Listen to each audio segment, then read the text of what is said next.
आंबा घाटातून एसटी वाहतूक सेवा अखेर सुरू झाली आहे। सकाळी 7 ते संध्याकाळी 7 या वेळेत फक्त एसटी बस वाहतूक घाटातून सुरू राहणार आहे। पहिली रत्नागिरी अंबेजोगाई एसटी बस आंबा घाटातून रवाना झाली। 31 जुलै रोजी आंबा घाटातील रस्ता खचल्याने अवजड वाहतूक बंद करण्यात आली होती। तब्बल 20 दिवसानंतर खचलेला रस्ता वाहतुकीस योग्य करण्यात आला।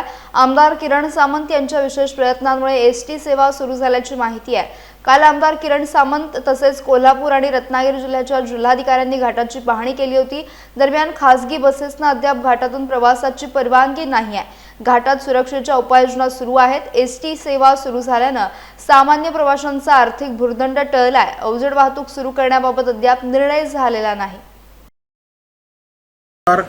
मी अमित केतकर, भारतीय जनता पार्टीचा माजी जिल्हा सरचिटणीस आणि सध्या जिल्हा नियोजन समितीचा विशेष निमंत्रित सदस्य।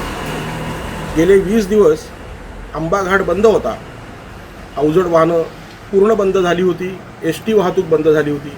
त्यामुळे सर्वसामान्य माणसाला हा प्रवासात आर्थिक भुर्दंड बसत होता।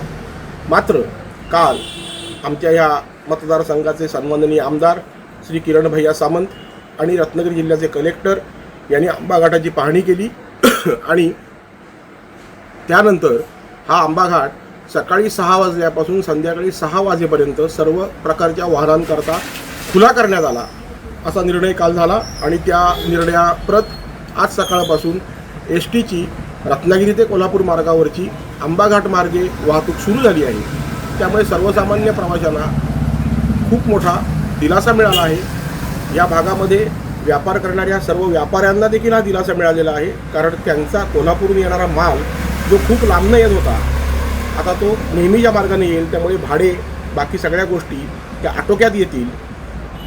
माननीय कार्यसम्राट आमदार श्री किरण भैया सामंत यांना या निर्णयाबद्दल खूप खूप मनापासून धन्यवाद।